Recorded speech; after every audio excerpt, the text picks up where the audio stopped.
Vincent D'Onofrio's in this movie. Don't know why, but he is nonetheless.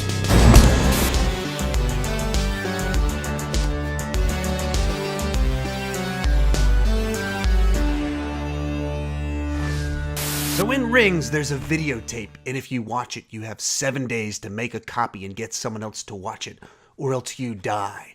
Not this videotape, this is E.T. You gotta watch this movie. If you watch it too young in life, it kind of traumatizes you a little bit, because there's this scene where E.T.'s like in a gutter going, "Marr!" and he's turned white and he's sick, and it messes you up. Anyway, I'd rather talk about E.T. than the movie Rings, because the movie Rings is not very good or interesting. So beyond the basic premise of the videotape that kills you, this story involves a group of college freshmen who see the tape, they have 7 days to live, and this takes them on a journey to uncover the secrets of the tape and its backstory. There's not really a whole lot to say here. The movie uses jump scares and creepy images to try and scare you, and that's about it. Beyond that, the movie is very unfocused in its story, its purpose, its direction, its tone, what it's trying to do.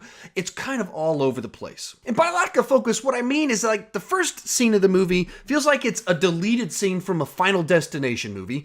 The first act of the movie feels like any number of horror movies set on a college campus where there's the cool professor that has lots of information, but he's in on the evil stuff. The middle act feels like it's a rehash of the first two Ring movies where they're investigating something in creepy images.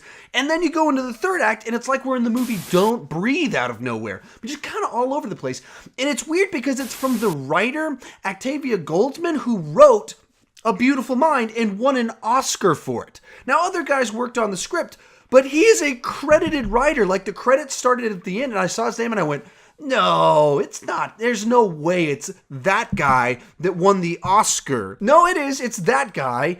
And so it's very confusing even where this project came from. Like, well, as I was watching it, I was thinking to myself, like, did they just kind of like take two scripts and mash them together? Because it feels so odd the way it goes from Ring movie into Don't Breathe movie into Urban Legend. That's a movie from like 20 years ago with college professor trope thing.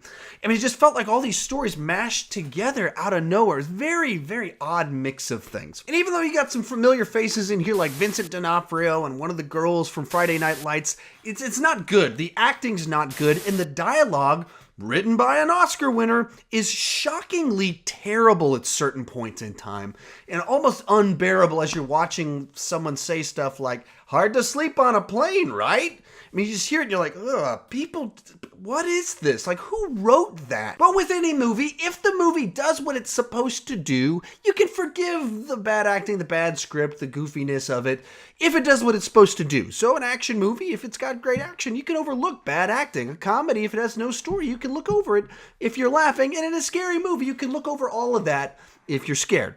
This movie is not scary. I mean, it just does this stuff where it's just kind of...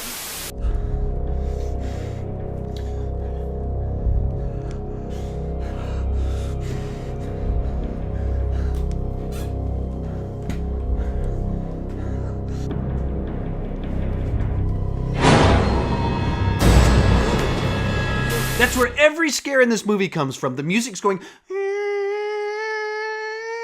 or there's actual cicadas, the bug things, making noise.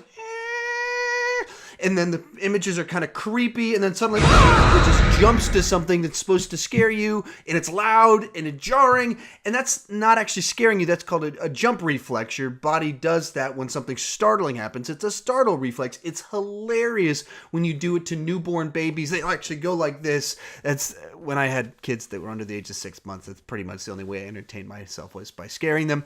And that's the only way that this movie actually tries to scare you, as if you're a 6-month-old, and if you just go, you'll jump up in your chair, which, since I saw this with a theater full of high schoolers, they actually went, and screamed. Is probably because some guy was sitting next to a girl, and as soon as it did that, they'd grab him.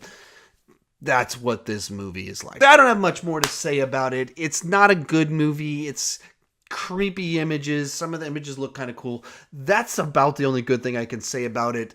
Don't recommend it really for anyone. I'm going to rate this a 4 out of 10. I wasn't quite sure how to rate this one, except I just kind of looked at it and went, I guess it was well put together. I was just really, really bored the entire movie. I'm thinking to myself, I can't wait till this is done. And it picks up in the third act a little bit when the genre shifts to something entirely different. But as they're doing this investigation, once you're like 10 minutes into it until like an hour and a half into it, it's just kind of like, if I'm being honest, I wouldn't recommend this movie to anyone. It's not horribly put together, but that's the only real compliment I can give this movie. But so how about you? What's your favorite of the Ring movies? And I'm including the American and the Japanese ones, Ringu. I watched all of them like over 10 years ago. I actually barely remember them. I didn't hate them. I didn't dislike them. I just know that they were a lot better and better cast and better directed. They had Gore Verbinski directing. That's kind of how he got his start. Pretty crazy the way his career went in a different direction. But anyway, tell me your thoughts in the comments section. I would love to talk to you about The Rings and how crappy it was. Because I don't want to just talk about The Rings. I want to talk about The Rings with you. If you're new to my channel and you never clicked that subscribe button, please consider clicking that subscribe button. During the work week, I do a movie news roundup where I talk about the daily movie news and round it up and talk about it. Then I do 3 or 4 movie reviews each week, as well as a live show on Sundays where I have a chat board, interact back and forth with you guys, take some questions. And as always, thank you for watching.